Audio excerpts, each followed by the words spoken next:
কেমন আছো সবাই? আশা করি ভালো আছো। সকলকে আমাদের অনলাইন এডুকেশন স্কুলের পক্ষ থেকে আন্তরিক অভিনন্দন ও শুভেচ্ছা। আজকে আমরা তোমাদের আলোচনা করব অষ্টম শ্রেণীর দ্বিতীয় অধ্যায় মুনাফা 2.1 পর্ব নম্বর 9 নিয়ে। আর অঙ্ক নম্বর 3 এবং 4 এই দুটো অঙ্কে আলোচনা করব। তাহলে কথা না বলে চলে যে আমাদের প্রশ্নে কি চাইছে দেখি।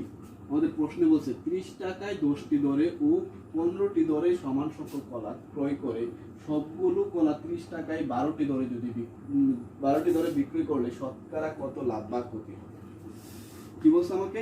30 টাকায় 10টি দরে ও 15টি দরে সমান সংখ্যক কলা কি করলো? ক্রয় করলো। এবং আবার কি করলো? 30 টাকা দরে 12টি কলা 30 টাকায় 12টি দরে কলা বিক্রি করলো। কতটি কলা বিক্রি করছে এখানে উল্লেখ নাই, বা 12টি কলা বিক্রি করছে 30 টাকা দরে, আর ক্রয় করছিল কত টাকা? একটু খেয়াল করো। আমাদের মূল প্রশ্নটা হচ্ছে, ধরো একজন ক্রেতা বা একজন ব্যবসায়ী, উনি কি করলো? একটা জায়গা থেকে 30 টাকা দিয়ে 10টি কলা ক্রয় করলো।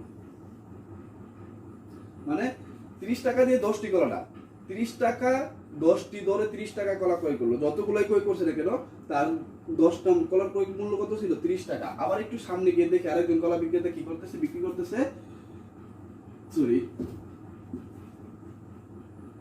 30 টাকায় 15টি দরে। আর একটু সামনে গিয়ে কি দেখলো? আরেকজন ব্যবসায়ী কি করতেছে? বিক্রি করতেছে 30 টাকায় 15টি দরে কলা বিক্রি করতেছে। তাহলে এক জায়গা থেকে তিনি কি করলো? 30 টাকায় 10টি দরে কলা ক্রয় করলো। আরেক একটু সামনে থেকে কলা ক্রয় করলো যে 30 টাকায় 15টি দরে। তিনি সবগুলো কলা একত্র করে তিনি সবগুলো কলা একত্র করে একসাথে করে 30টি কলায় 12টি দরে কলা বিক্রি করলো। 30 টাকায় 12টি দরে একসাথে বিক্রি করলো। যদি তার 30 টাকায় একসাথে 12টি কলা বিক্রি করে, তাহলে তার শতকরা লাভ বা ক্ষতি কত হয়েছে আমাকে এটা নির্ণয় করতে বলছে। তাহলে আমার দুটোটার ক্রয় মূল্য আগে নির্ণয় করতে হবে। নির্ণয় করার পর দুটোটা ক্রয় মূল্যের গড় নির্ণয় করে বিক্রয় মূল্যটা নির্ণয় করলে আমার লাভ বা ক্ষতি বের হয়ে যাবে। তাহলে আমরা কথা না বেরিয়ে চলে যাই সমাধানে, দেখি কিভাবে করা যায়।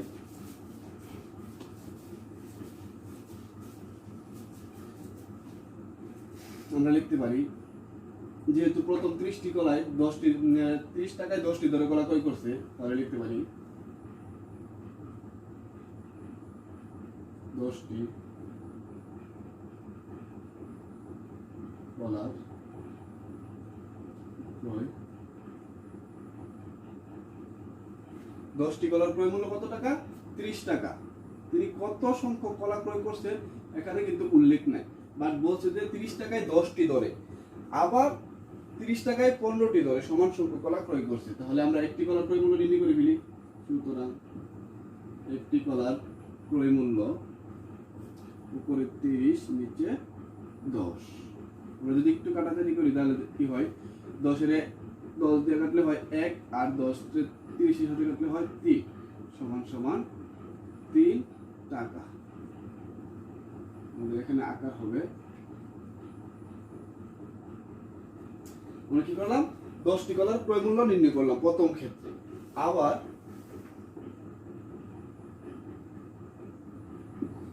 কি করছে তিনি? 30 টাকায় 15টি দরে। একটু সামনে গিয়ে দেখলো যে আরেকজন কলা বিক্রেতা কি করতেছে? 30 টাকা দরে বিক্রি করতেছে। মানে 30 টাকায় 15টি দরে। যতগুলো কলা ক্রয় করো না কেন, তোমার 15টি কলার ক্রয় মূল্য 30 টাকা। তাহলে লিখতে পারি 15টি কলার ক্রয় মূল্য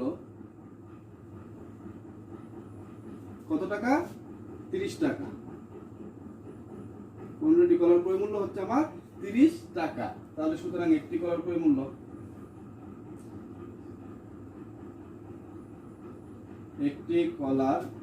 মূল্য হবে উপরে 30 নিচে 15। আমরা যদি আবার একটু কাটাকাটি করি তাহলে 15 সাথে কাটলে হবে, আগের টাকাটা লিখলে 15 সাথে কাটলে হবে 1, আর 15 দ্বারা 30 কাটলে হবে 2, সমান 2 টাকা। দেখো, তার প্রথম ক্ষেত্রে একটি কলার ক্রয় মূল্য 3 টাকা হচ্ছে, এবং দ্বিতীয় ক্ষেত্রে একটি কলার ক্রয় মূল্য কত টাকা হচ্ছে? 2 টাকা হচ্ছে। তাহলে দুইটি কলা আমরা একসাথে গড় মূল্যটা নির্ণয় করবো। তাহলে লিখবো যে উভয় ক্ষেত্রে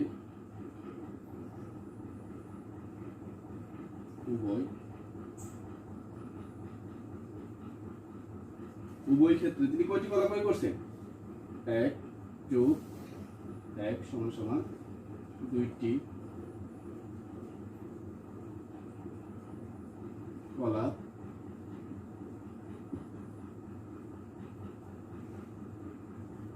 উভয় ক্ষেত্রে 2টি কলা, মানে 1 যোগ এখানে একটি কলা এখানে একটি কলা, উভয় ক্ষেত্রে 2টি কলার ক্রয় মূল্য।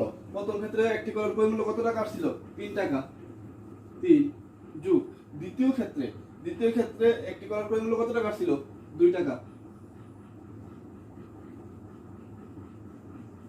সমান সমান 5 টাকা। 5 টাকা হবে। 3 আর 2 যোগ করলে হয় 5 টাকা। তাহলে তার 2টি কলার ক্রয় মূল্য কত টাকা হয়েছিল? তাহলে তার 2টি কলার ক্রয় মূল্য হয়েছে 5 টাকা। এবার আমরা কি করতে পারি? একটি কলার গড় ক্রয় মূল্য নির্ণয় করতে পারি, কারণ 2টি কলার ক্রয় মূল্য কত টাকা? 5 টাকা। সুতরাং একটি কলার গড় ক্রয় মূল্য, আমরা একটি কলার গড় ক্রয় মূল্য নির্ণয় করবো। তাহলে আমাদের একসাথে দেখো 2টি কলার ক্রয় মূল্য কত টাকা পাইছি? 5 টাকা পাইছি। 5 আমরা একসাথে কি পেলাম? 2টি কলার ক্রয় মূল্য 5 টাকা পেলাম। এখন কয়টি কলার ক্রয় মূল্য 5 টাকা? 2টি। তাহলে 2 দ্বারা 5 এর ভাগ দিলে আমাদের নির্ণয়টা বাইরে যাবে, সমান সমান 2 দ্বারা 5 এর ভাগ দিলে 2.5 টাকা। তাহলে একটি কলার ক্রয় মূল্য কত টাকা আইতেছে? আমাদের গড় ক্রয় মূল্য 2.5 মানে 2.5 টাকা। তাহলে এখন আমরা লিখতে পারি, কি বলছে আমাদের কি প্রশ্নে? হ্যাঁ, সবগুলো কলা যদি 30 টাকায় 12টি দরে বিক্রি করে, তাহলে 12টি কলার বিক্রয় মূল্য লিখতে পারি। এখন 12টি কলার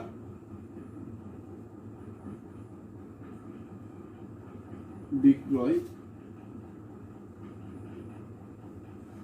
আমরা একটু যদি ডিজাইন করে ফেলি তাহলে তোমাদের বুঝতে সহজ হবে। আর ওইটা হচ্ছে প্রশ্নটা, উপরেরটা হচ্ছে প্রশ্নটা, ঠিক আছে? উপরেরটা হচ্ছে প্রশ্নটা। 12টি কলার বিক্রয় মূল্য কত টাকা? 30 টাকা। সুতরাং একটি কলার বিক্রয় মূল্য নির্ণয় করে ফেলবো।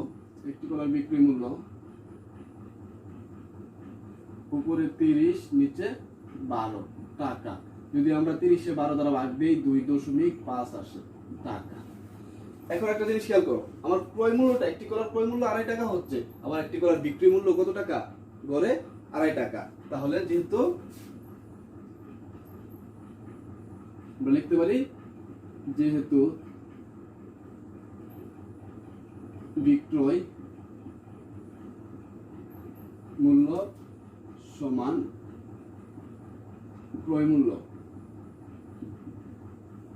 যেহেতু বিক্রয় মূল্য সমান সমান কি? ক্রয় মূল্য, সুতরাং কি লাভ ক্ষতি কিছু হবে না। উত্তর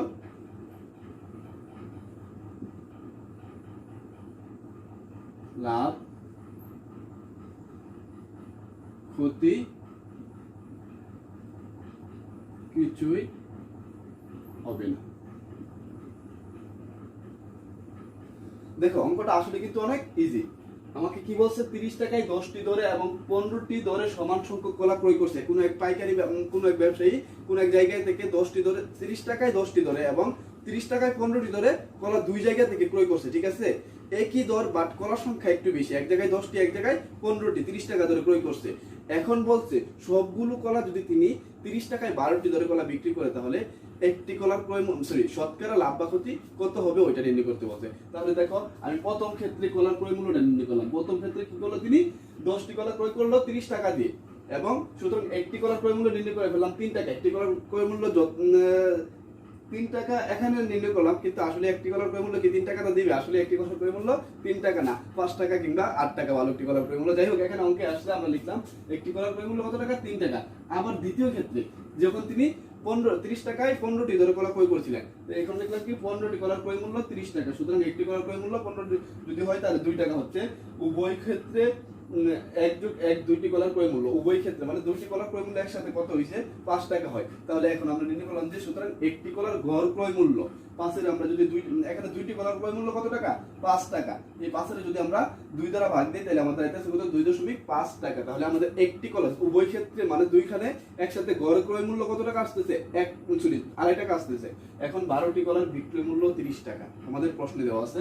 সুতরাং একটি কলার বিক্রয় মূল্য 12 দ্বারা যদি ভাগ দিয়ে 2.5 টাকা আসে, তাহলে যেহেতু বিক্রয় মূল্য সমান সমান ক্রয় মূল্য, তাহলে উত্তর কি লাভ ক্ষতি কিছুই হবে না। আমাদের নির্ণয় করতে চেয়েছিল যে কত টাকা লাভ বা ক্ষতি হবে। অঙ্ক নম্বর 4 আমাদের কি চাইছে, বার্ষিক শতকরা মুনাফার হার 10.50 টাকা হলে 2000 টাকার 5 বছরের মুনাফা কত টাকা হবে।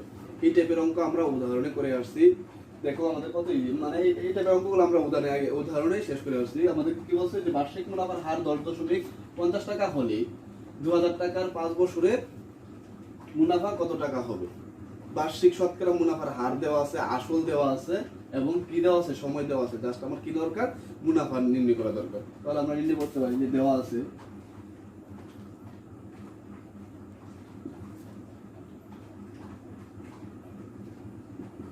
আছে কি বার্ষিক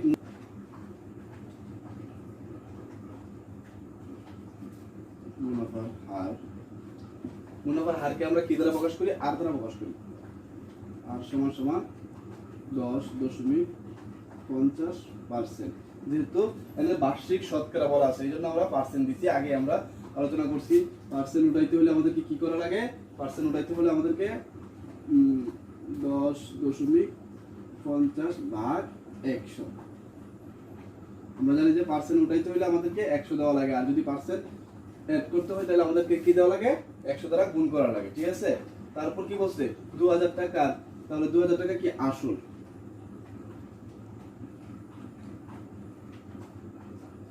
আসল সমান সমান আসল পি সমান সমান কত হাজার টাকা, 2000 টাকা। তারপর কি বলছে আমাদেরকে সময়,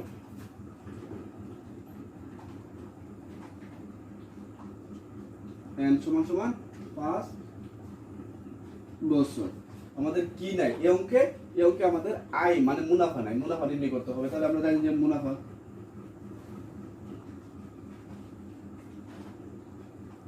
আয় সমান সমান প্রশ্নবোধক চিহ্ন। কারণ দেখো আমাকে বলছে বার্ষিক শতকরা মুনাফার হার 10.50 টাকা দিবে, 100 টাকার মধ্যে 10.50 টাকা দিবে, মুনাফা দিবে। যদি হয় তাহলে 2000 টাকার 5 বছরের মুনাফা কত টাকা নির্ণয় করতে বলছে। আমাকে সরাসরি বলে দিচ্ছে যে মুনাফা। তাহলে আমরা লিখতে পারি যে সরল মুনাফা সমান সমান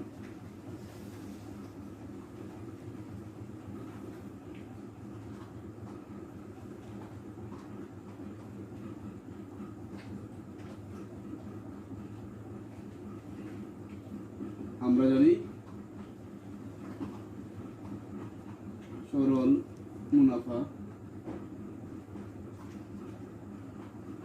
সরল মুনাফা একটা সূত্র আছে, এটা আমরা সকলে জানি। ঠিক আছে। আমরা উদাহরণে এই টাইপের অঙ্ক করে আসছি, যার কারণে আমাদের এখন আর বেশি বলতেছি না আমি।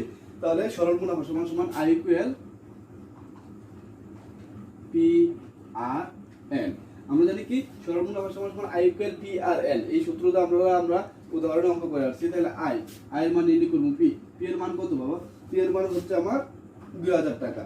লিখে দিলাম 2000, সবগুলা কি গুণ, তাহলে গুণ।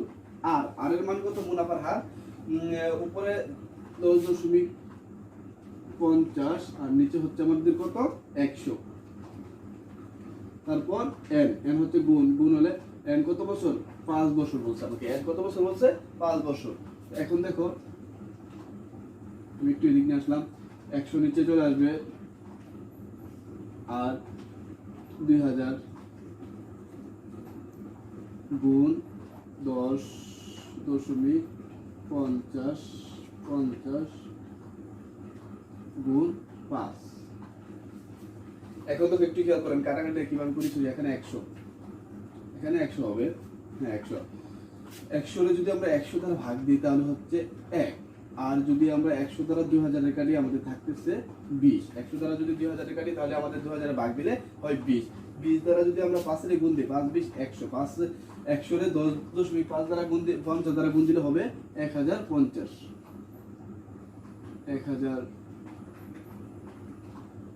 50 টাকা। আমরা এখানে টাকা লিখবো সবগুলোর ক্ষেত্রে।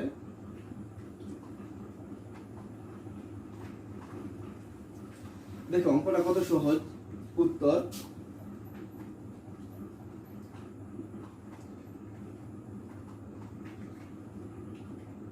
মুনাফা 1050 টাকা।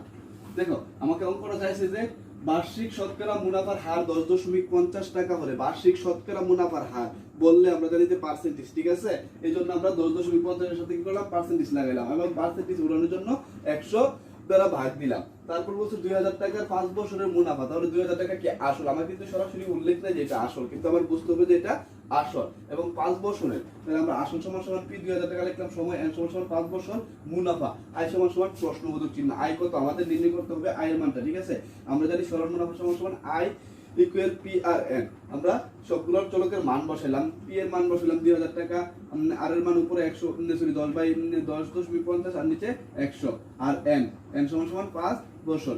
এখন আমরা দেখো কি করলাম, নিচেরটা নিচে রাখলাম আর সবগুলো উপরে গুণ করলাম। গুণ করলে এখন 100 দ্বারা যদি আমি 2000, 100 দ্বারা 100 ভাগ দিলে হয় 1, 100 দ্বারা 2000 ভাগ দিলে হয় 20, 20 দ্বারা 5 এর গুণ দিলে 5 20, 100 5 20 100, 100 রে 10.5 দ্বারা গুণ দিলে হয় 1050। উত্তর মুনাফা 1050 টাকা। তাহলে প্রিয় শিক্ষার্থী বন্ধুরা, আজকে আমরা তোমাদের দুইটা অঙ্কের সমাধান করলাম। প্রশ্ন 3 এবং 4 এর, মূল বইয়ের 3 এবং 4 এর 2.1 এর মুনাফাদের 3 এবং 4 উদাহরণ করলাম, সরি 3 নম্বর প্রশ্ন সমাধান করলাম। আশা করি খুব সহজে বুঝতে পারছো। আর যদি কোনো সমস্যা থাকে অবশ্যই কমেন্টে জানাবা। আর বাসায় অঙ্কগুলো খুব বেশি বেশি প্র্যাকটিস করবা। আর আমাদের চ্যানেলে যদি নতুন হয়ে থাকে অবশ্যই সাবস্ক্রাইব করবা, ঠিক আছে? তাহলে আজ এখন পর্যন্তই, ভালো থেকো, আল্লাহ হাফেজ।